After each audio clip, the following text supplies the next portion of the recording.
Hi, everybody. It is Lee Milteer, and I am very excited today. I have a very powerful coach that we're going to be talking to.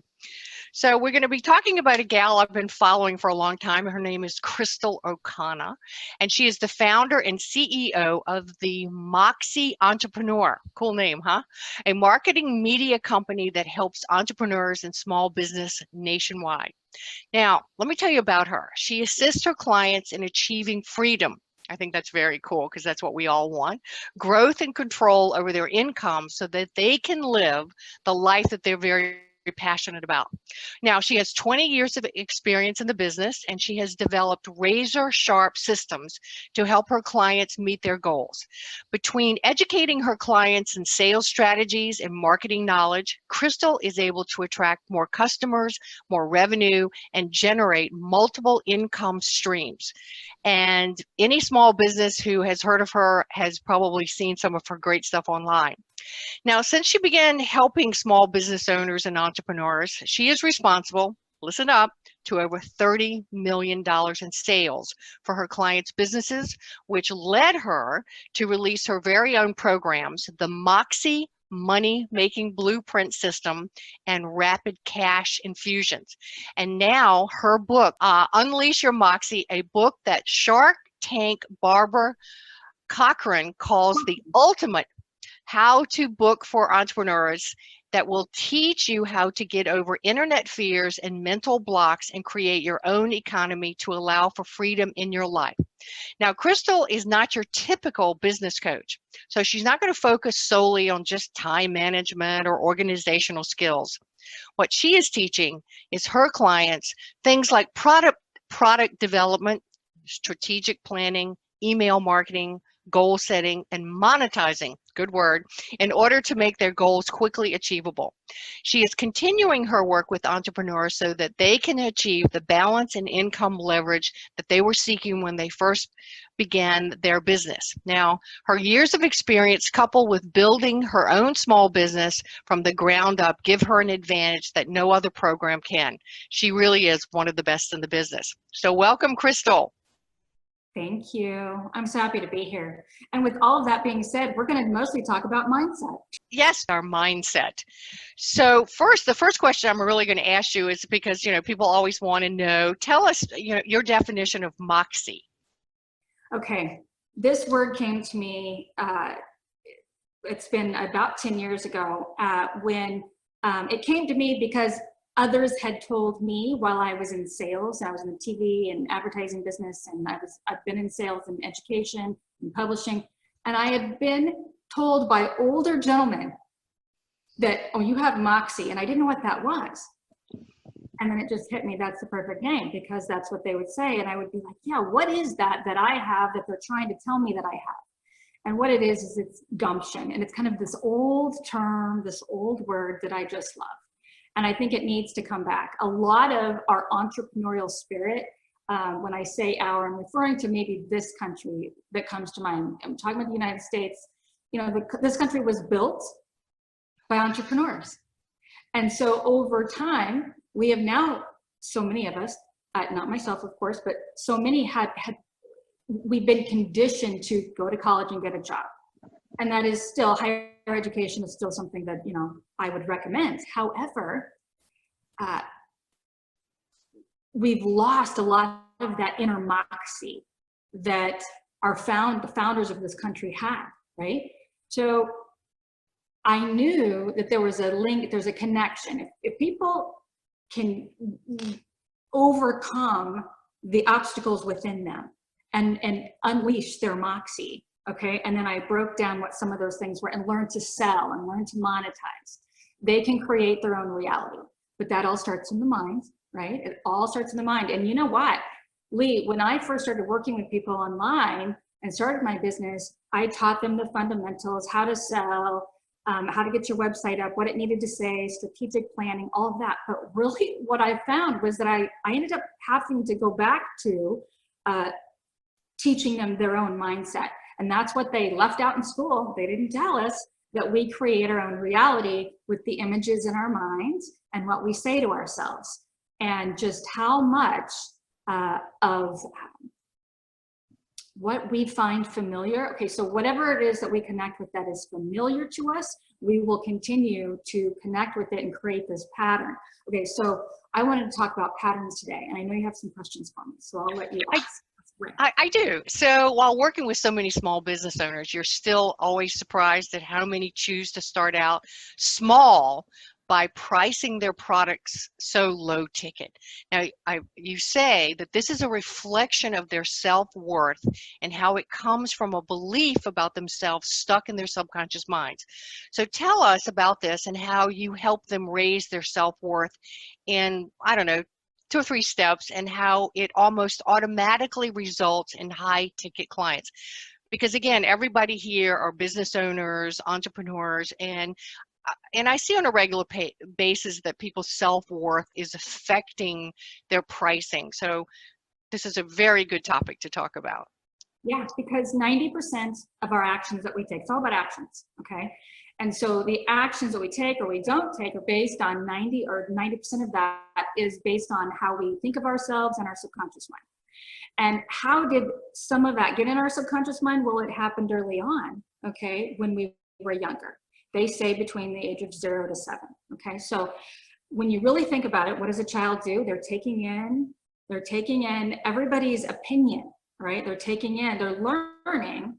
And so whatever it is that we learned about ourselves in that first 7 years is now, it's created in our subconscious mind a story about ourselves, a story about what we can accomplish, what we can create, how the world works, but mostly that story of ourselves. So when I created a program called High Ticket Mastery because of this problem. I realized I had to get people to stop charging so little. And I'm not talking about a commodity. Now, if you've got a commodity, don't price it high. That's not intelligent. Okay, that's not common sense. But we're talking about if you had a service, and many of the people that would come to me had a service, they would price low and not really, and not everyone's a visionary. They would not be able, they were unable to see what they were creating, which is a lot more work for themselves. And when you create a lot more work for yourself and you're not paying yourself what you should, it doesn't work out. It doesn't work. You wear yourself into the ground. This is what 80% of small business owners do. They don't price themselves right, and they don't know how to package and promote themselves, okay? So without getting into that and going deeper, I realized that they needed to start packaging and promoting high ticket right out of the gate. And so many struggle with that. They would fight me on it. And what they were fighting was not me and the notion of starting out with a $6,000 package. They were fighting themselves and the story that they had about themselves. Okay, so the struggle was, how do I get them to understand that people will pay them for what they are really worth? And I realized that I was taking something very complicated and trying to teach something very complicated, because the brain is very complicated. And so just like we all have to learn, rightly, that we have to take something complicated and make it simple for them to digest and understand. Okay, so we're not all brain surgeons. We don't understand the brain, but I was able to break it down simple for them in 3 steps, and I'm going to share that right now. It's really quite exciting because you don't have to understand the brain and the neurons and the pathways. You simply have to do these 3 things I'm going to tell you to do. And what will happen is you will actually change the neural pathways in the brain, and your whole world will start to change when you do these 3 things. So and maybe before I share the first, those 3 steps, I'm going to share how I discovered it myself, because nobody taught me this. I started to see it in my life. And it all started when I had a miraculous event happen. I happened to be sitting in a church. Okay, I'm not going in a religious direction at all, okay, but it was a spiritual environment. But what happened was that I had been trying to conceive for 5 years with my husband, excuse me, husband at the time. It wasn't happening. And I was sitting in a chapel, just walked in off the street. I knew of this perpetual, they called it a perpetual adoration, a chapel of 24-hour perpetual adoration, where somebody was in there praying 24 hours a day. So if you think about the spiritual component to that, right, there's energy. There's energy going on in that chapel 24/7. So I happened to walk in one day and I noticed people coming in off the street and they were writing in a notebook and leaving, coming in, and I just became so curious as to what they were writing in this notebook. So I went to the back before I left and I started reading these prayers. Okay, so people were writing out their prayers in this notebook.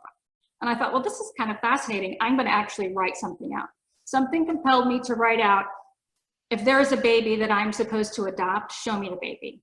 I want it easy, basically the easy button. I want it easy, I want it this way. I wrote down exactly how I wanted it to happen. And I don't want to do anything anymore to have to work hard to achieve it. Done. I didn't want to leave it there because I think that maybe there's a little of me that was a little embarrassed, right? Even though my name was not on it, it was such a personal, very intimate thing that I wrote down. Ripped it out, took it with me. And I thought, the feeling that I had of just writing that down, I didn't know, I didn't recognize it, but it was a feeling of surrender. Okay, so surrender is something that I learned that day, and I didn't know it until something happened within a 3-week period of time, and I'll share that next. That piece of notebook paper, writing that out, did something to me. It changed my energy, it shifted my energy. I went back just once a week for 3 weeks, but every day I took it out and I just kind of read it. I read this prayer, this affirmation, whatever you want to call it. I got a call, didn't tell anybody about adoption, but remember what I wrote on the paper, show me the baby. Okay. I got a call out of the blue, didn't say one thing to anybody about adoption, and from a doctor that I knew that said, have you ever thought about adoption? I know you've been trying. And I said, tell me why you're calling me, because this is fascinating. And he said, because I just delivered a baby. Do you want her? I said, yes, but I don't know what to do. I don't know how to, and all that happened, and it's just, all that was happening in my mind was all these obstacles and the reasons why it wasn't going to work out, right? Well, it can't be this easy because I would need an attorney. And he says, well, I need to know today, yes or no. And I said, well, yes, but. And he goes, no, the attorney will meet you at the hospital. I just need you to show up at the hospital. We got to get the, it's all done for you. And I said, well, I don't know how I'm going to talk my husband at the time into this. And he goes, I already did. I already told him at 6 a.m. And it was about 5 p.m. So all of this is being done for me. Okay, so this experience, by the way, she's my daughter now. She's 19. And that changed me. And I thought, what has happened? What is it that happened the day that I wrote that down? And then I've been able to do it and teach this from that one story. And I remember thinking, why didn't anybody ever tell me this? Could have changed my life a long time ago and made things a lot easier. And it became my passion. It became something that now I incorporate into everything, and I try to teach as many people as I can. So getting back to the 3 steps, number 1 step is to write it down. So one of the things I have my clients do when I see that they are struggling with not pricing right, and not seeing the bigger picture and feeling like people won't pay them. I know they have self-worth and they struggle and they worry, oh my God, I need to make this money. I need to make this money. Okay, I say to them, calm down, calm down. We're gonna start from scratch and we're gonna change what's going on in your subconscious mind. And instead of trying to figure out your brain, because we can't, we're going to change your subconscious mind with these 3 steps. And I have them write out what they want and need, no more than 5 to 10, no more than 10. Because our brain is already so cluttered with all the many things that we have to do, and we let worry in. So I have them write down on a sheet of paper 10 things that they want and need. We start with what we need, right? If you need $10,000 to pay your bills that month, we're going to focus on that. And then the bigger things later. And I have them start writing out in a notebook every day, because repetition changes the brain. Okay, so what we're doing with these 3 steps is we are changing the neural pathways in your brain, because our brain loves familiar. If you're familiar with being broke, if you're familiar with struggle, and you're very familiar with worry, then that's what you'll always find yourself struggling with and rolling around in and wondering why.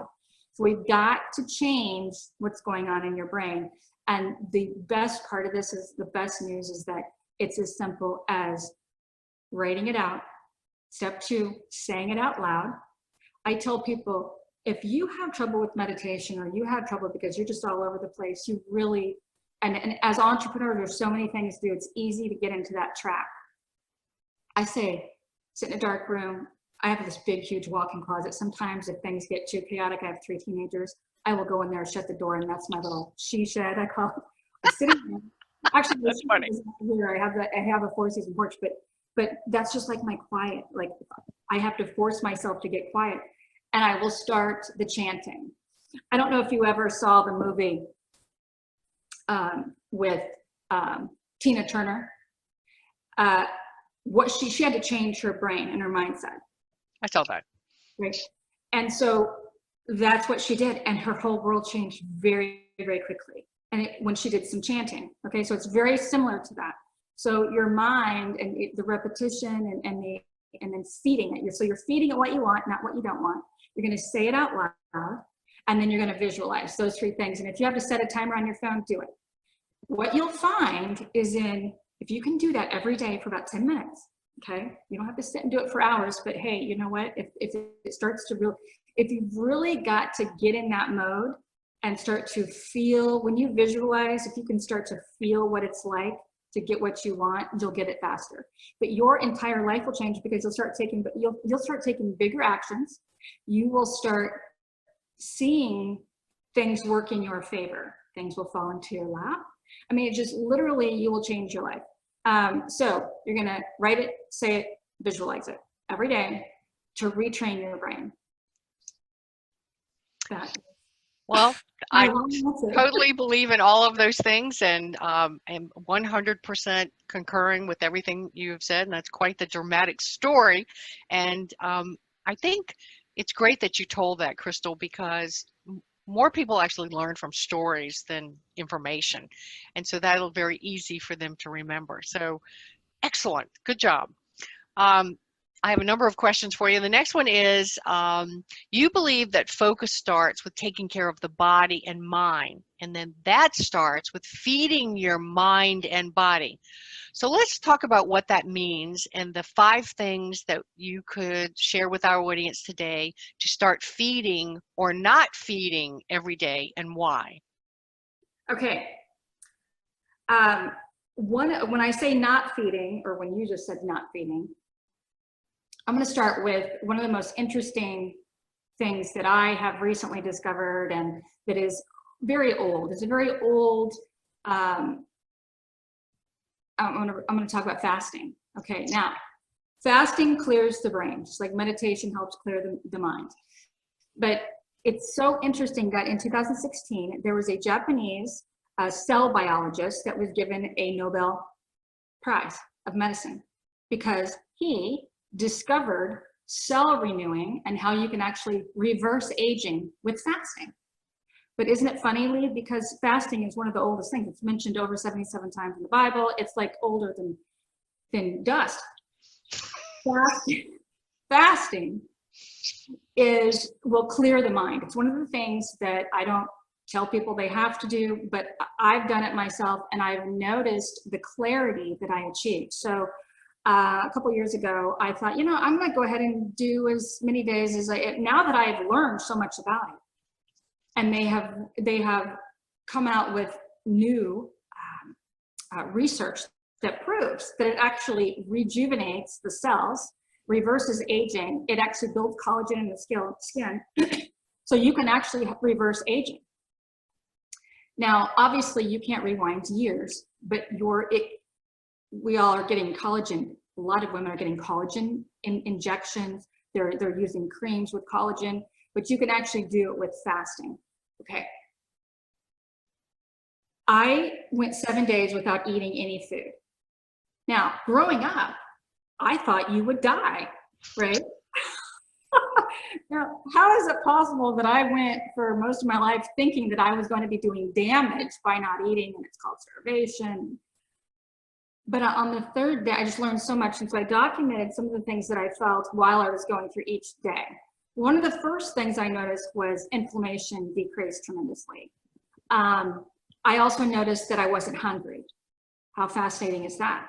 Now, how is that possible that I stopped being hungry at day 1, which, by the way, water just makes it go away. If you can just hold on. And that first day when you do get hungry, if you can just drink water and wait 5 minutes, you'll see that it totally just goes away. So I went 7 days, which sounds, to some people, it sounds crazy. I literally was not hungry for 7 days. But it was that third day that I noticed mental clarity. I noticed that I had this incredible boost of energy as if I had been drinking coffee. It was very similar, but it was very natural, and it taught me so much about what was happening, which just validated the research that has been done with self-growth. So it's one of the things that I have people can do, not for 7 days, but if you can do at least some intermittent fasting meaning just go for 12 hours, starting out, 12 hours without eating. You're gonna be sleeping 8 hours of those, right? So it's not that big of a deal. And then work up to 16 hours and do intermittent fasting and experiment with it, because self-awareness is so important. If you can reduce sugar, reduce the inflammation, stop putting MSG in your body, start understanding that processed food is causing anxiety. It's causing a lot of the problem. And so if you can do the 3 mindset steps that I told you in question 1, and then you couple it with starting to get some of this crap, excuse my language, out of the process, out of your diet, you're gonna see that you're gonna feel calmer. So when we hear about this anxiety and how anxiety is taking over and everybody is struggling with anxiety, no, they're struggling with, their body is struggling with the food that they're putting in it, okay? And then you have the lack of nutrients on top of it. It's no wonder, right?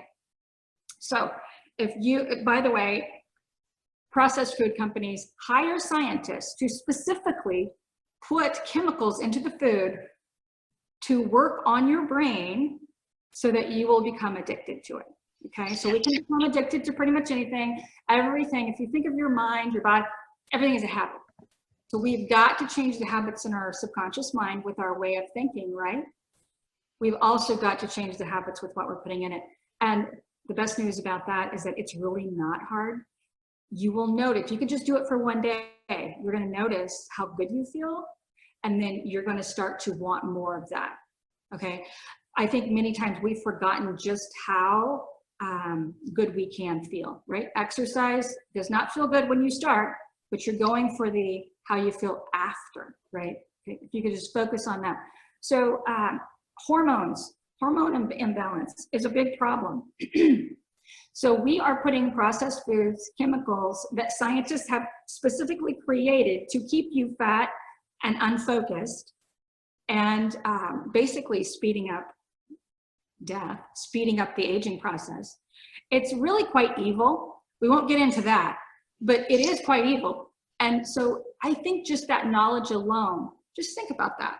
Think about that. So you basically have been tricked by some of these companies, okay? And if you can get that out and start feeding yourself natural, just more natural food, becoming more aware in those little, just in those few days, and in those little steps that you take, you're going to feel more in control, okay? You're gonna feel more in control. So I talk about that with my clients, and I'm becoming more and more interested in that because of brain inflammation and brain fog. Brain fog is a big one, especially when you hit age 40 and up.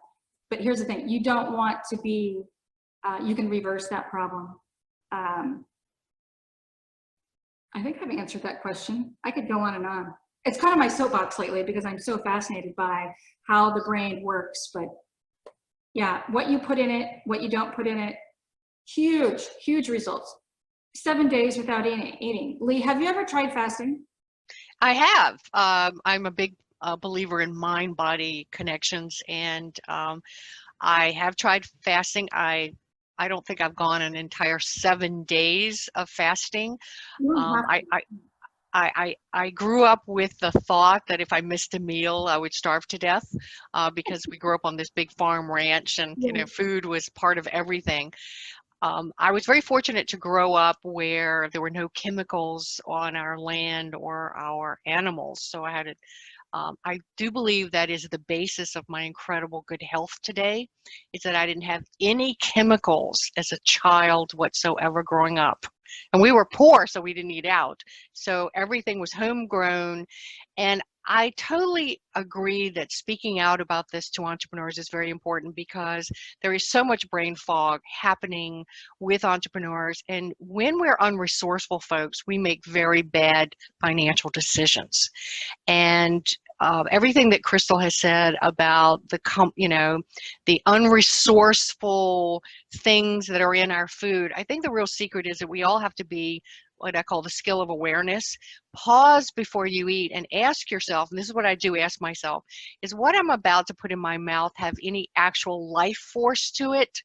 Or is it just chemicals and man-made materials?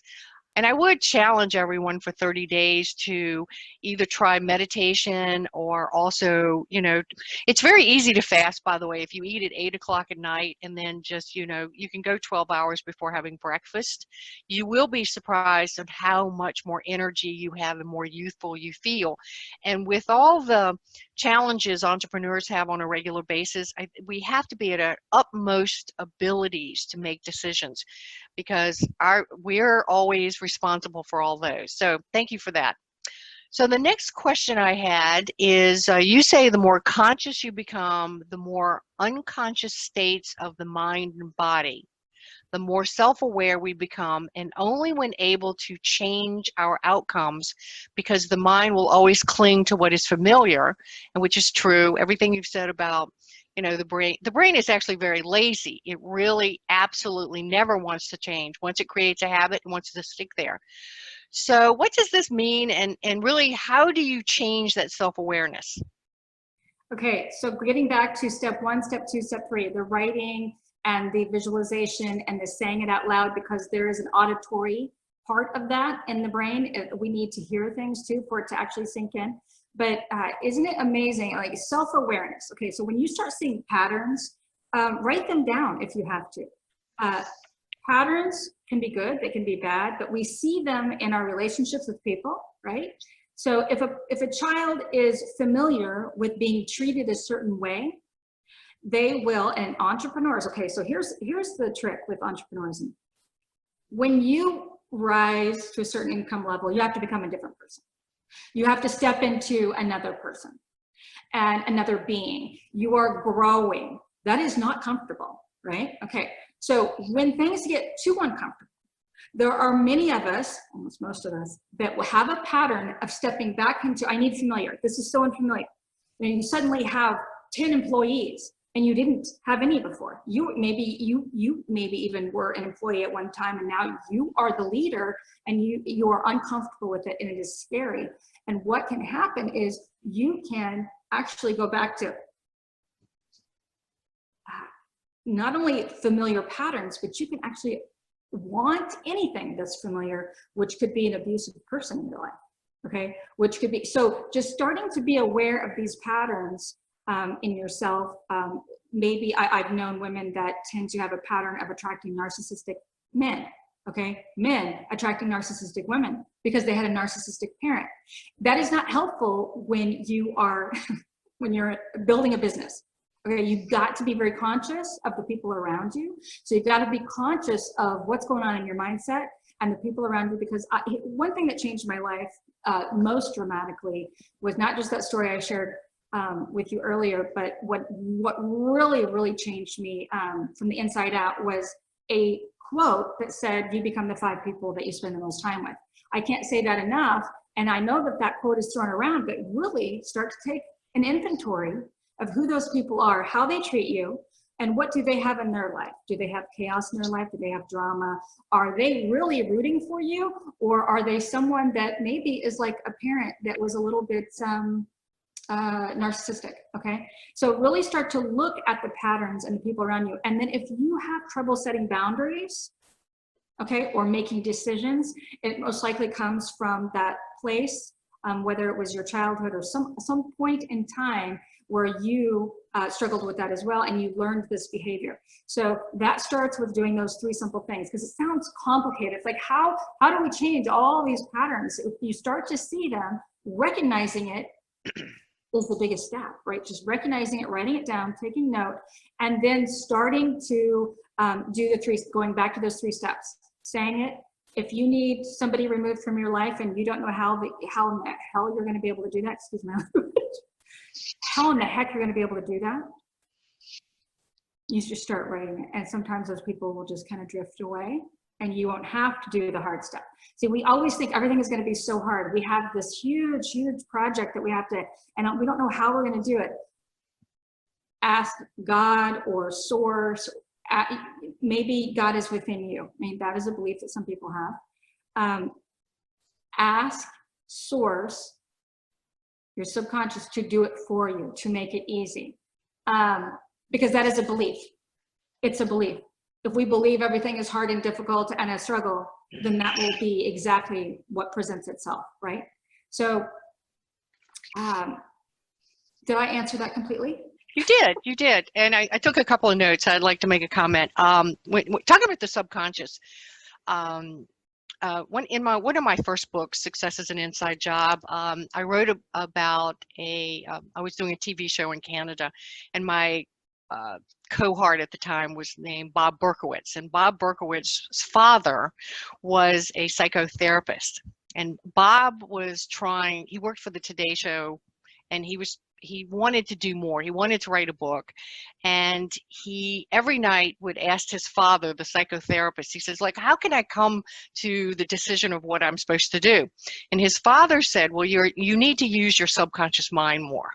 And he said, every night before you go to bed, write a little note on a little sticky note, put it by your bed and here was the question. I know there is $1 million idea rattling around in my brain. When I wake up in the morning, I will know what it is. And so Bob told me about this, and I found this fascinating. So for 6 months, every night, Bob wrote the little sticky note next to his bed, a ton of them by this time, and it said, there's $1 million idea rattling around my subconscious mind. What is it? And he said, finally, one morning, I woke up, I knew exactly what the idea was. And without going into long details, basically it was worth more than $1 million. It set him on a totally different course. It was very profitable. It was aligned with his mission in life, so to speak. And I found this so fascinating. So most of you know Dan Kennedy, who's a very good friend of mine. Dan Kennedy and I, every single night before we are giving a speech or writing a product or doing anything that we do, I actually put my subconscious mind to work every single night. So whatever the next day is, I ask my subconscious to work on giving me the intuition, the knowledge, the wisdom, show me, point out, make it clear, help me out with this project. And when I'm writing speeches, like I'm sure you do too, I'm trying to customize the presentation to the group, and sometimes I'm searching around trying to find the right angle to go in. But when I wake up the next morning, some time prior to starting to write that speech, the right angle always pops in my head. And I believe it is my subconscious, which is connected to the superconscious, which is giving me that information. Now, we could go down a very long rabbit hole to talk about that today, but however, with that said, I would like to give everyone a homework assignment that from this day on, since you've heard this, and I teach this all the time, stop working so hard.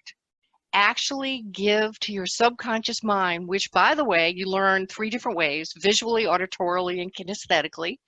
That when you ask your subconscious mind a question, what it does is it actually is going up into your file folder since the moment of your birth and looking for all the data, all the files on that information. It's gathering them, it's sorting it, it's going through what is the most valuable for you, and then it will either give you a little bit of intuition. Now, a little warning, as most of you know, that when intuition is not a shove, it is a tiny, tiny fraction of a section, just a little touch on the shoulder almost. So your job as entrepreneurs, when you have asked your subconscious to give you information, is to slow down and be aware of the messages that you're getting from your own subconscious mind, because it's super soft.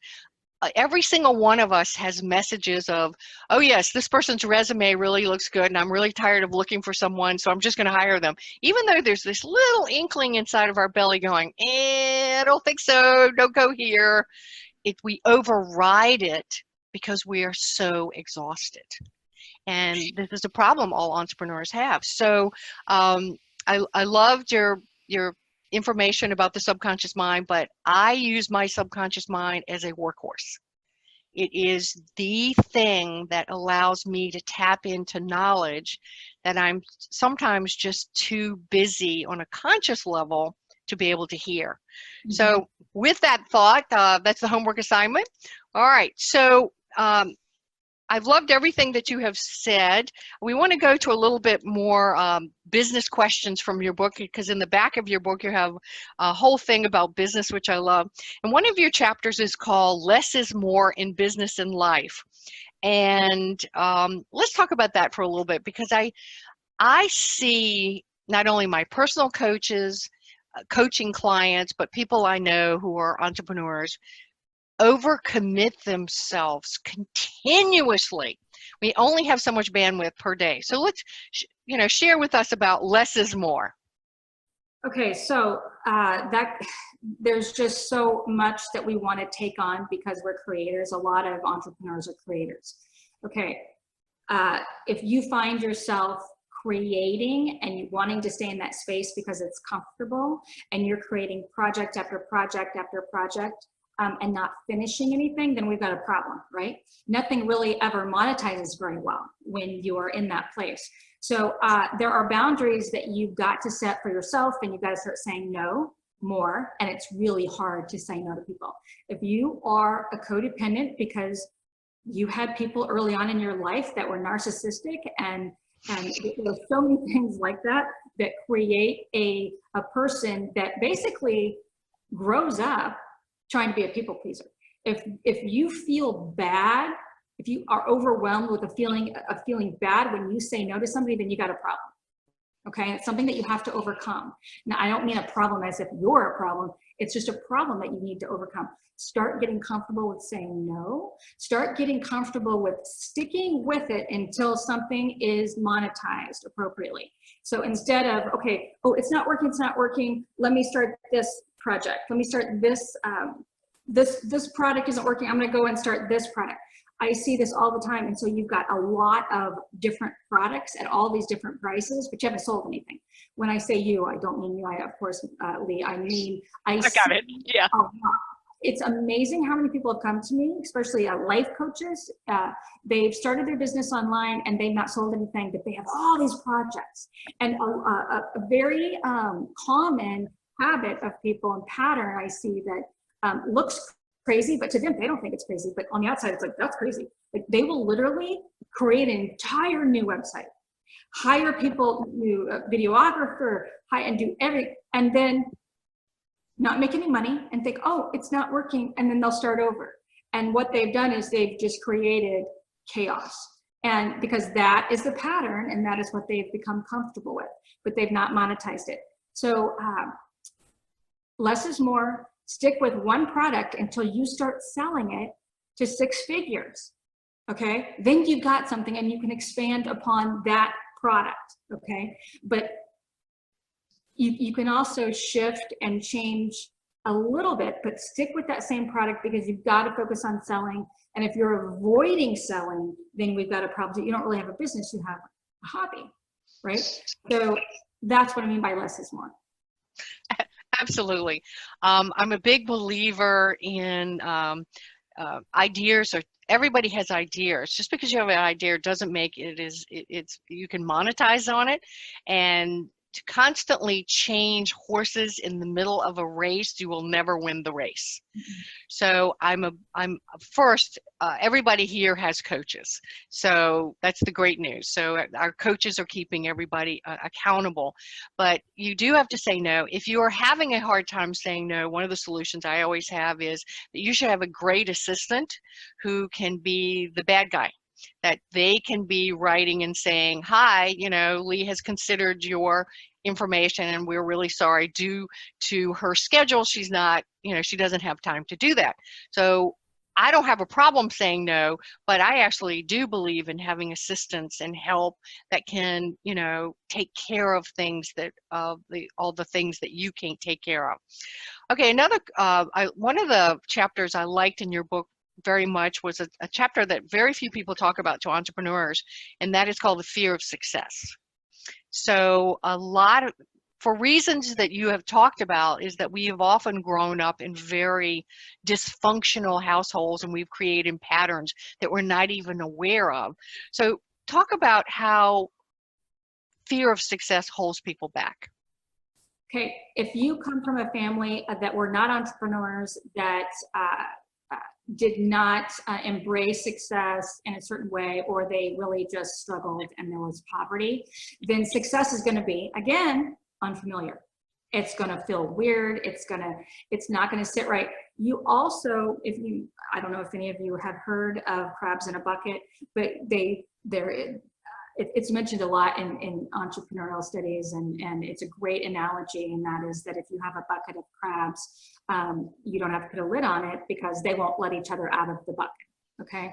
So if you put one, it will find a way out, but the crabs will pull each other down. So if you have a family of crabs, if you're surrounded by crabs, it's time to get away from them. So think about that. Are they bringing you down? So what our brains and what we will tend to always do is go towards the familiar, even if it's killing us and it's pulling us back into the bucket. So be aware of that and understand that if you have not been around successful people, millionaires, you've got to get around them. And it's something that I started noticing. I did not have entrepreneurial people in my family. I did not have millionaires, but what I did notice when I was selling in sales is that I had clients that were multimillionaires. And the more time I spent with them, just having dinner, having lunch, I started thinking like them, acting like them, and then that became familiar. And I remember I had people in my family say to me, how did you learn to talk like that? And I remember thinking, talk like what? I was just being me. And what they saw was a change. They saw that I was different, whether they referred to it as articulate or why do you use words like that? And what they were saying something that was unfamiliar to them.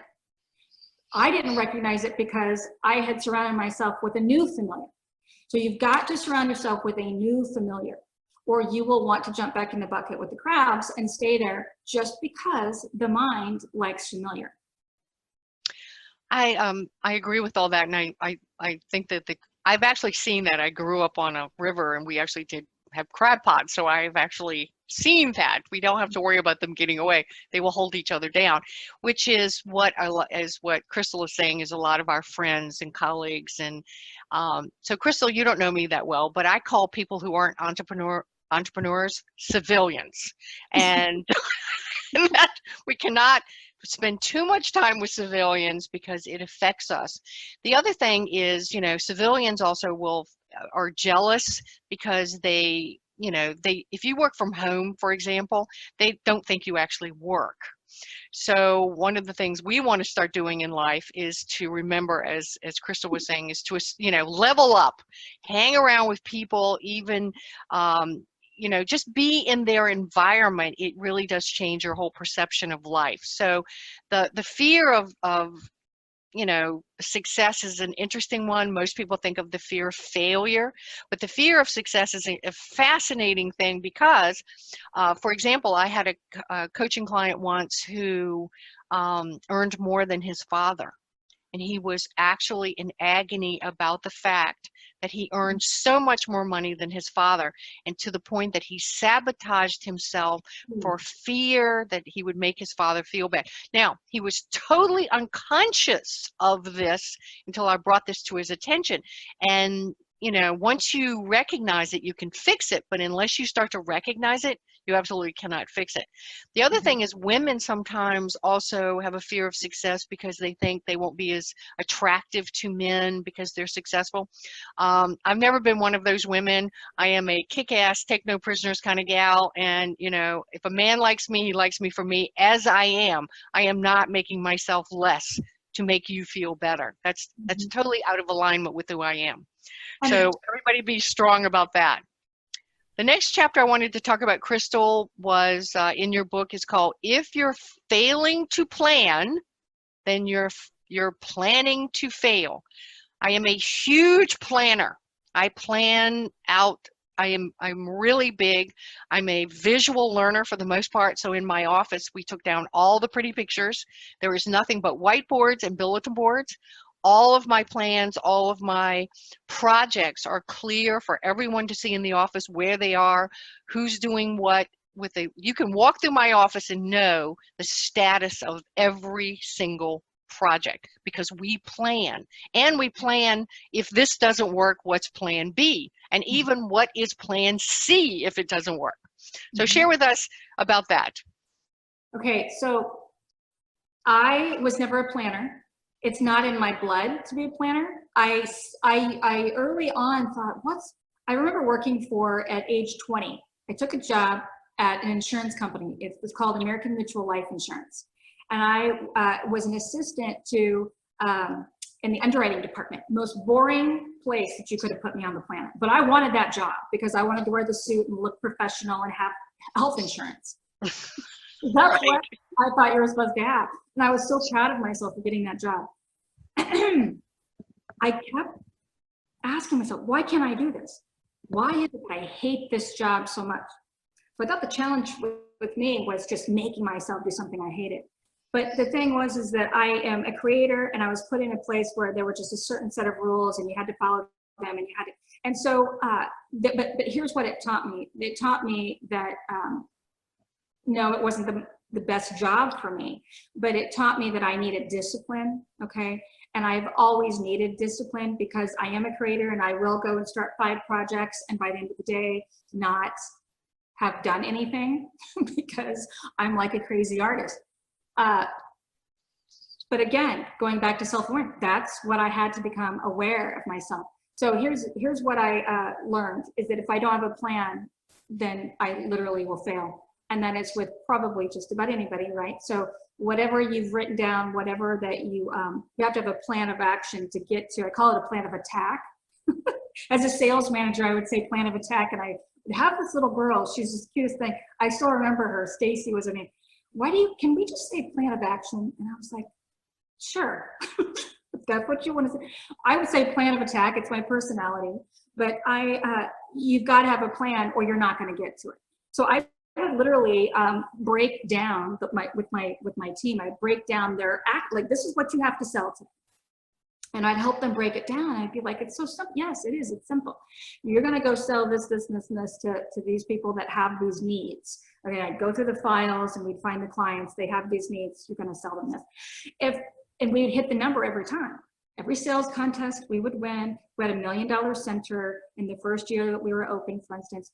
And those things happened because I had to have a plan. But I have to have a plan for the day, and I'm not a natural planner. So the fact that it's pretty miraculous that I was able to see that in myself and then do it. But just like you said, we all have to have a coach to get to the next level because it's an unfamiliar territory. We won't actually do it many times without a coach because it's unfamiliar territory and our brains won't let us. But you've got to have a plan to get where you want. So yes, you can write it down. You have to have a plan with what you want, know what you want. Isn't it amazing how many people really don't know what they want? And sometimes I'll even catch myself, what do I want today? What do I want out of today? And so I think that quote, which I didn't make that quote up, if you don't plan, or you fail to plan to fail. I didn't make it up, but it's one of the most powerful things in business. You've got to have a plan to get to that number, okay? And your plan really does need to be focused on sales, sales, sales. Yes, I am always fascinated that business owners often are not aware in their office that the staff doesn't really think like them, because if they did think like them, they would be in business for themselves. And so they don't actually understand the process of, we have to have a plan and we have to enact the plan. And that, office people sometimes will get doing busy work and they will look busy, but the entrepreneur really needs to pay attention of what are you actually getting done? We don't care about pretty stuff. What we care about is following the money. In fact, I have all my personal coaching clients create this big sign. It says, follow the money. And they put it in front of every staff person's in front of their computer, so that that if there's an inquiry about something, that's the most important task at the moment. Follow the money, not follow we have pretty file system, but follow the money. So I'm a big believer in educating everyone that is on our team. And that's things that sometimes entrepreneurs are very weak at, is that we hire people and they do things we don't know how to do. So we're basically saying, well, I hired you, figure it out, and do it. But that's just not how reality works. So part of that planning I think everybody should have is at least a weekly touch-in meeting with every person that they work with on some level, whether it's a VA or their own staff in their office. I have VAs. I actually have a real office building that I own with people there.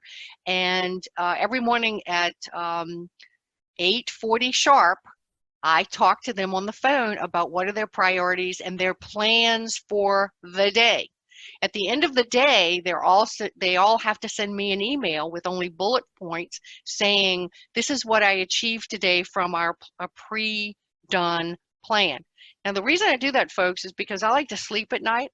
I don't like to wake up at 4 in the morning and wonder if some client got what they were supposed to get, because that had been our plan that day. I don't want to waste my mental, physical, emotional, spiritual, or financial energy at all worrying about that.